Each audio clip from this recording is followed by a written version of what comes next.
নমস্কার বন্ধুরা, গানে গানে রান্নার চ্যানেলে সবাইকে স্বাগত। আজকের আমি আপনাদের সাথে শাটিং মাছের একটা তেল ঝালের রেসিপি শেয়ার করব। আর এটা কিন্তু সমুদ্রের মাছ, আর খেতে কিন্তু খুবই দারুণ লাগে। এরকম দেখুন মাখা মাখা হবে তেল ঝালটা, আর গরম ভাত দিয়ে কিন্তু খুব দারুণ লাগে। তা চলুন কীভাবে বানাচ্ছি সেটা আপনাদের সাথে শেয়ার করি। তার জন্য আমি এখানে দেখুন 3 পিস শাটিং মাছ নিয়েছি, একটু বড় সাইজের। আর নিয়েছি দেখুন পেঁয়াজ, রসুন, আদা বাটা, আর টমেটো, কাঁচা লঙ্কা। এই হলো মশলা। তো এখন মাছগুলো ভালো করে আমি নুন হলুদ মাখিয়ে নেবো অফ ক্যামেরা। নিয়ে একটা প্যান বসিয়ে দিয়েছি কড়াতে। প্যানের মধ্যে দিলাম পরিমাণ মতন তেল। তেলটা গরম হলেই আমি মাছগুলো প্রথমে ভেজে নেব। দেখুন তেল গরম হয়ে গেছে অলরেডি। এখন আমি মাছগুলো দিয়ে দিলাম। দিয়ে মাছগুলো কিন্তু একটু ভালো করে ভাজতে পারে। এই মাছটা এমন একটা মাছ, যতই নরম হোক না কেন, যখন তেলের মধ্যে দেবেন দেখবেন অলরেডি এটা কিন্তু শক্ত হয়ে যায়।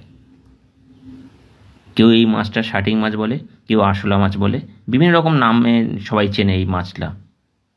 এই মাছটা যে যেমন, যারা যেমনভাবে চেনে।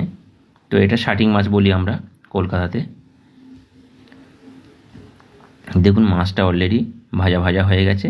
এখন আমি মাছটাকে তুলে নেব। মাছটা অলরেডি এইরকম আমি ভেজে নিলাম। তো মাছটা হয়ে যাওয়ার পরে আমি এই তেলের মধ্যে দিয়ে দেব একটু কালো জিরে, অল্প, জাস্ট অল্প করে একটু কালো জিরে দিয়ে দেব। দেখুন, আর নোনা মাছে সবসময় বন্ধুরা একটু আদা রসুন পেঁয়াজ একটু বেশি করে দিয়ে রান্না করতে হয়, নাহলে কিন্তু খেতে ভালো লাগে না। আর এমনি আমরা যদি সাদা মিটেন মাছ রান্না করি তাহলে কিন্তু পেঁয়াজ রসুন ছাড়াও রান্না করা যায়, তাতে খেতে কিন্তু অনেক ভালো লাগে। আর সমুদ্রের মাছগুলো সবসময় একটু আদা রসুন পেঁয়াজ দিয়ে রান্না করতে হয়। তা বলে ইলিশ মাছে দিতে হয় না, ইলিশ মাছে লাগে না। দেখুন পেঁয়াজটা যখন ভাজা ভাজা হয়ে যাবে তখন আমি দিয়ে দেবো 1 চামচের একটু কম রসুন। একটু রসুন বাটা দিয়ে দিলাম।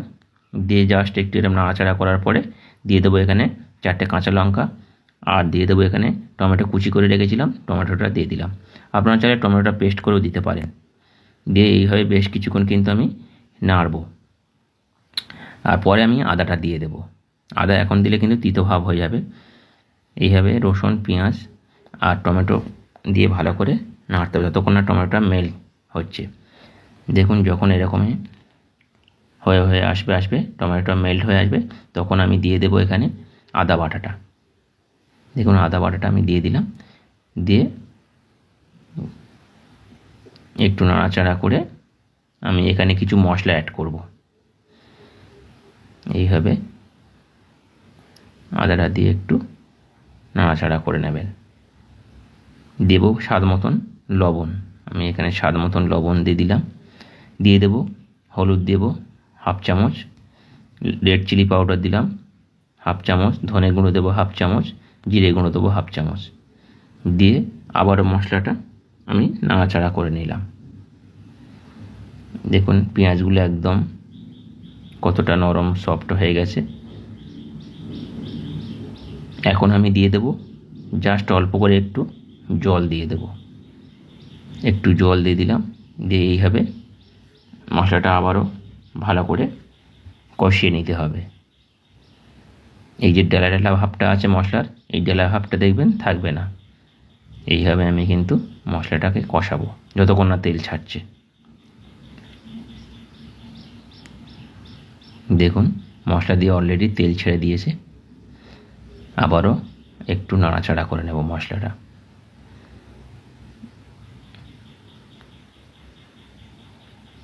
দেখুন একদম রেডি হয়ে গেছে মশলাটা। এখন আমি দেব জাস্ট পরিমাণ মতন জল দিয়ে দেব। বেশি জল দেবো না, যেহেতু এটা তেল ঝাল হবে, তো অল্প জল দিয়ে এই রান্নাটা রান্না করব আমি। দেখুন জলটা এরকম হয়েছে, আর একটু লাগতে পারে জল, জাস্ট অল্প করে একটু দিয়ে দেবো, অল্প, যেহেতু মাছটাও দিয়ে একটু ফোটাবো। দেখুন ফুটে গেছে অলরেডি গ্রেভিটা। এখন আমি দিয়ে দেব মাছগুলো, একে একে সব মাছগুলো আমি এর মধ্যে সাজিয়ে দেব। শাটিং মাছ আপনারা এইভাবে খেয়ে দেখতে পারেন, বা এর সাথে আপনারা আলু দিয়েও খেতে পারেন শাটিং মাছ। খেতে দারুণ লাগে। এই নদীর মাছটা খেতে কিন্তু একটা আলাদা রকম টেস্ট, একটু টক টক ভাব লাগে মাছটা, কিন্তু আমার খুব ফেভারিট মাছ। এটার মধ্যে কোনো কাঁটা নেই, কিছু নেই, দারুণ লাগে খেতে। আপনারা একবার হলেও ট্রাই করতে পারেন। এই সময়, বর্ষার সময় এই মাছটা কিন্তু খুব পাওয়া যায় বাজারে। দেখুন, এখন আমি এটা কিন্তু একটু ঢাকা চাপা দেব। একটু ঢাকা চাপা দিয়ে আমি রান্নাটা করব জাস্ট 5 মিনিটের জন্য। একটু ঢাকা দিলাম, ফিরে এলাম 5 মিনিট পরে। দেখুন একদম গ্রেভির জলটা শুকিয়ে গেছে, গ্রেভিটা কতটা মোটা হয়ে গেছে। একদম রেডি শাটিং মাছের তেল ঝাল। এইভাবে আপনারাও একবার হলেও ট্রাই করবেন।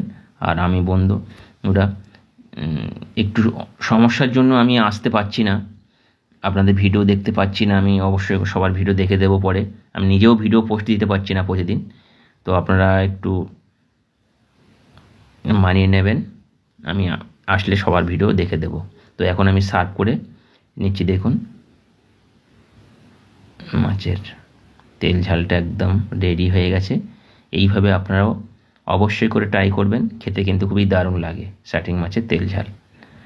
তো বন্ধুরা, আজকের মতন বিদায় নিই। আবার নতুন রেসিপি নিয়ে আপনাদের সাথে শেয়ার করব। ততক্ষণে সবাই ভালো থাকবেন। আর অবশ্যই করে নতুন বন্ধুরা চ্যানেলটা সাবস্ক্রাইব করে পাশে থেকে যাবেন। আর অবশ্যই করে নোটিফিকেশান বেলটা অন করে দেবেন, তাহলে যখনই নতুন ভিডিও দেবো সবার প্রথমে আপনাদের কাছে চলে যাবে। বাই বাই, টাটা, সবাই ভালো থাকবেন।